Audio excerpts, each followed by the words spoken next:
வருபவர்களுக்கு கூடுதல் சிகிச்சைகளை அளிப்பதற்கான அனைத்து ஏற்பாடுகளும் செய்யப்பட்டிருப்பதாகவும் நம்மோடு பேசிய சுகாதாரத்துறை அமைச்சர் மா சுப்பிரமணியன் தெரிவித்திருந்தார். தொடர்ந்து களத்தில் இருந்து இணைகிறார் நம்முடைய சிறப்பு செய்தியாளர் வெற்றி. தற்போதைய சூழல் அப்படிங்கிறது என்னவா இருக்கு? என்ன பலி எண்ணிக்கை 33 அப்படிங்கிற எண்ணிக்கையை தொட்டு இருக்கிறது.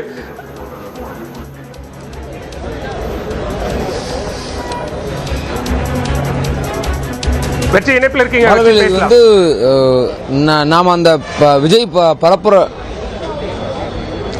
மறுபடியும் அந்த பரப்புரை நடந்துகிட்டு இருக்கும்போது நாம மேல இருந்து கண்ணால அவ்வளவும் பார்த்துட்டு இருக்கிறோம். கண்ணு வைக்கிற நேரத்துக்குள்ள அந்த அங்க இருக்கக்கூடிய கூட்டத்துக்கு நடுவில் அந்த வாகனங்கள்ல போலீசார் அவங்களுக்கு வழி ஏற்படுத்தி கொண்டு வரும்போது நம்மளால அந்த அசம்பாவிதம் நடக்க போறதை உணர முடிஞ்சது.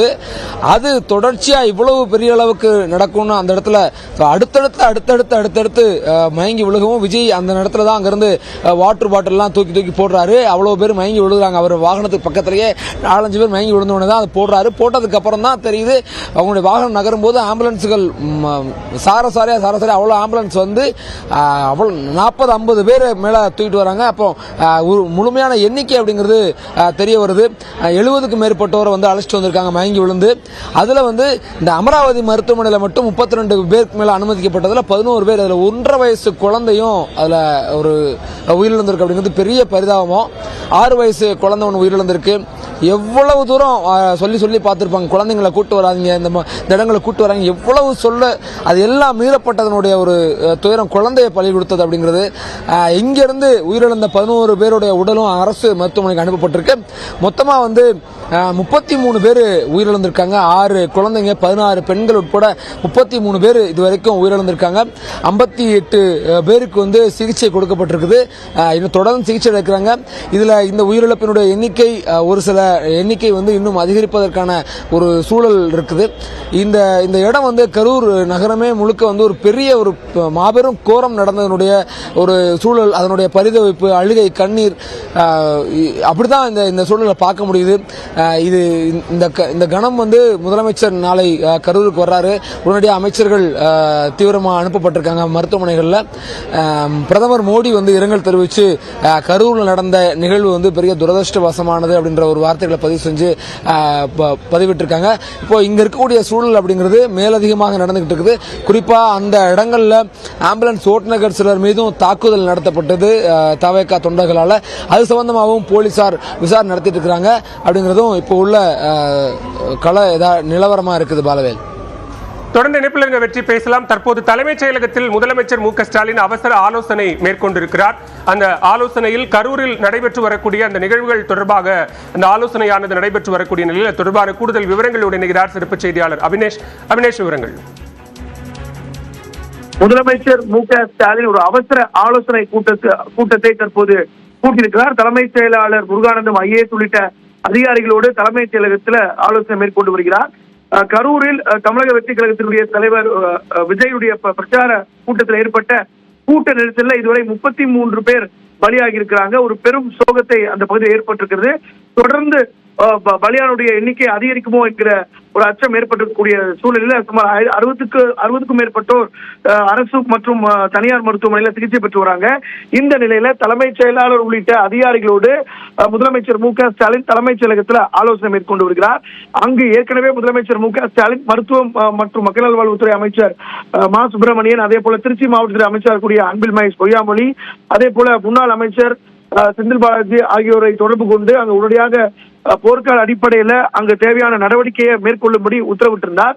மேலும் அங்க இருக்கக்கூடிய மாவட்ட ஆட்சித்தலைவர் மற்றும் காவல்துறை கண்காணிப்பாளரிடம் பேசி அங்க இருக்கக்கூடிய நிலைமையை கேட்டறிந்து உடனடியாக பொதுமக்களுக்கு தேவையான உரிய சிகிச்சை அளிக்கும்படியும் உத்தரவிட்டிருந்தார். அருகாமல் இருக்கக்கூடிய திருச்சி, நாமக்கல், சேலம் ஆகிய மாவட்டங்களிலிருந்து மருத்துவர்கள், மருத்துவ குழுக்களை உடனடியாக வரவழைக்கப்பட்டு பொதுமக்களுக்கு தேவையான அனைத்து உரிய சிகிச்சைகளை வழங்க உத்தரவிட்டிருந்த நிலையில அங்க இருக்கக்கூடிய நிலைமை இன்னும் தொடர்ந்து மோசமான ஒரு சூழலுக்கு அங்க இருக்கக்கூடிய அந்த காட்சிகள் உணர்த்தது. தொடர்ந்து அங்க இருக்கக்கூடிய சிகிச்சை பெற்றக்கூடிய எண்ணிக்கையும் அதிகரித்து வரக்கூடிய நிலையில இந்த அங்க இருக்கக்கூடிய நடவடிக்கைகள் குறித்து முதலமைச்சர் மு.க. ஸ்டாலின் தலைமைச் செயலகத்திலிருந்து தற்போது ஆலோசனை மேற்கொண்டு வருகிறார்.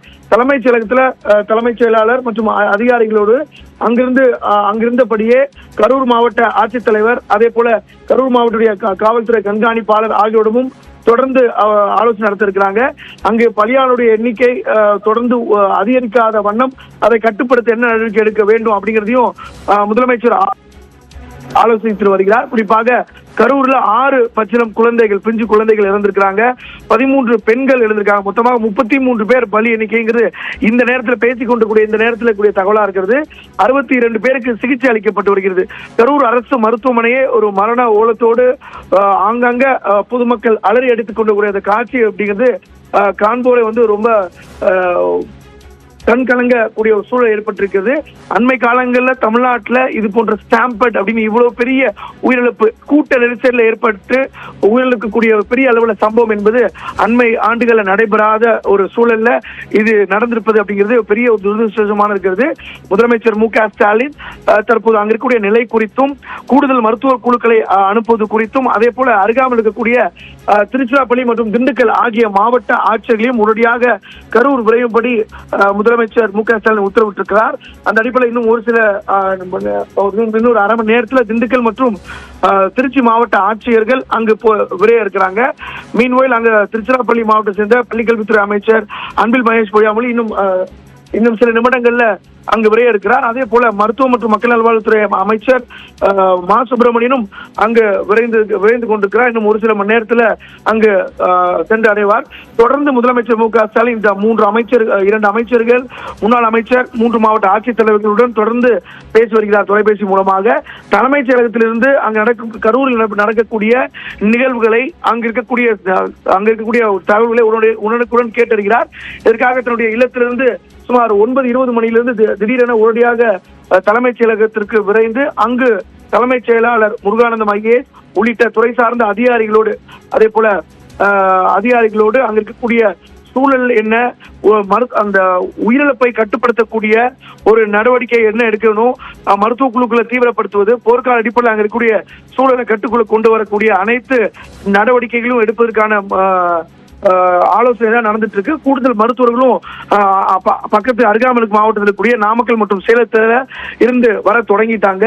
இருப்பினும் இந்த பலி எண்ணிக்கை அப்படிங்கிறது பெரிய அச்சமூட்டக்கூடிய அளவுல இந்த பலி எண்ணிக்கை இருக்கிறது.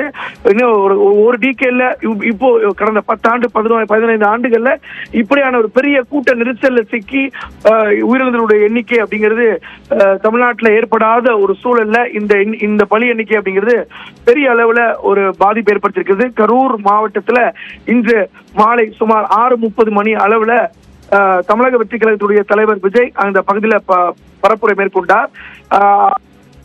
நேரம் வர தாமதமா இருந்தது. ஏராளமான கூட்டம் அங்க அதிக அளவில் இருந்தது. குழந்தைகள் வரக்கூடாதுன்னு கட்டுப்பாடுகள் ஏற்கனவே விதிச்சிருந்தாங்க. ஆனா அதையும் மீறி பச்சிளம் குழந்தைகள் இதுல உயிரிழந்திருப்பது அப்படிங்கிறது நெஞ்சை உருக்கக்கூடிய அந்த காட்சிகளாக இருக்கிறது. அவருடைய பெற்றோர்கள் குழந்தைகளோடு அந்த மருத்துவமனைக்கு அலறடித்து வரக்கூடிய அந்த காட்சிகள் மிகவும் துயரத்துக்கூடிய ஒரு காட்சிகளாக இருக்கிறது. இந்த நிலையில அங்கு உடனடியாக நடக்கக்கூடிய அங்கு செய்ய வேண்டிய நடவடிக்கைகள் போர்க்கால அடிப்படையில் அரசு இயந்திரத்தை மாவட்ட நிர்வாகத்தை முதலமைச்சர் முடுக்கி வச்சிருக்கிறார்.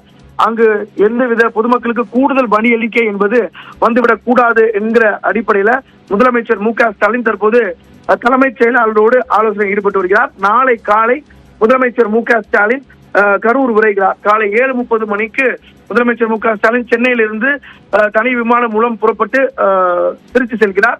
அங்கிருந்து சாலை வழியாக அல்லது ஹெலிகாப்டர் மூலமாக விரைந்து அங்கு நடைபெறக்கூடிய அங்கு சிகிச்சை பெற்று வரக்கூடிய அரசு மருத்துவமனைக்கு செல்ல இருக்கிறார். காலை சுமார் 8 மணி அளவில் முதலமைச்சர் மு.க. ஸ்டாலின் கரூர் விரைகிறார். அதே போல அவரை தொடர்ந்து எதிர்கட்சித் தலைவர் எடப்பாடி பழனிசாமி, அதே போல விடுதலை சிறுத்தைகள் கட்சியினுடைய தலைவர் தொல் திருமாவளவன் உள்ளிட்டோரும் கரூர் விரைகிறாங்க. இந்த நிலையில முதலமைச்சர் மு.க. ஸ்டாலின் ஏற்கனவே 2 அமைச்சர்களை அங்கு அனுப்பியிருக்கக்கூடிய நிலையில முதலமைச்சர் காலையில் தனி விமானம் மூலம் 7:30 மணிக்கு சென்னையிலிருந்து புறப்பட்டு சென்று காலை ஒரு 9 மணி அளவில் அந்த அரசு மருத்துவமனையில் சிகிச்சை பெற்று வரக்கூடியவர்களுக்கும் இதனால் பாதிக்கப்பட்டவர்களுடைய குடும்பத்தினரையும் சந்திக்க இருக்கிறார். இந்த நிலையில தலைமைச் செயலகத்தில் இந்த அவசர ஆலோசனை என்பது தற்போது நடைபெற்று வருகிறது. இதற்காக தன்னுடைய இல்லத்திலிருந்து புறப்பட்டு அங்கிருக்கக்கூடிய தொடர்ந்து மக்கள் நல்வாழ்வுத்துறை அமைச்சர் மா சுப்பிரமணியனிடம் தொடர்ந்து தொலைபேசி வாயிலாக பேசி வருகிறார். நமக்கு வரக்கூடிய அந்த காட்சிகளை கூட பார்க்கிறோம். தொடர்ந்து முதலமைச்சர் தொலைபேசியில் பேசி வரக்கூடிய காட்சி பார்க்கிறோம். ஒவ்வொரு அரை மணி நேரத்துக்கு ஒரு முறை மா சுப்பிரமணியிடம் அங்க இருக்கக்கூடிய தகவலை கேட்டறிகிறார். அதே போல மாவட்ட ஆட்சியரிடமும் தொடர்ந்து தொடர்பு கொண்டு நிலைமையை கட்டுக்குள் கொண்டு வர வேண்டும் எனவும் அறிவுறுத்தியிருக்கிறார். அதே போல பொதுமக்களுக்கு ஒரு வேண்டுகோளை விடுத்திருக்கிறார். தற்போதைய தகவல்களுக்கு நன்றி. நம்ம மேலதிக விவரங்களுக்கு மீண்டும் இணையலாம். தொடர்ந்து நம்மோடு இணைகிறார் சிறப்பு செய்தியாளர் ரகுவரன். தற்போதைய தகவலின் அடிப்படையில் 33 பேர் பலி, 62 பேருக்கு தொடர்ந்து சிகிச்சைகள் அளிக்கப்பட்டு வருகிறது அப்படிங்கிற தகவல் இருக்கு. என்னென்ன மருத்துவமனைகள்ல எவ்வளவு பேர் இருக்காங்க, அவங்களுக்கு என்ன மாதிரியான சிகிச்சைகள் அளிக்கப்பட்டு வருது ரகுவரன்? தற்போது வரை பாத்தீங்கன்னா பலா 31 நபர்கள் வரை அபிஷியலா அவங்க டெத் உறுதி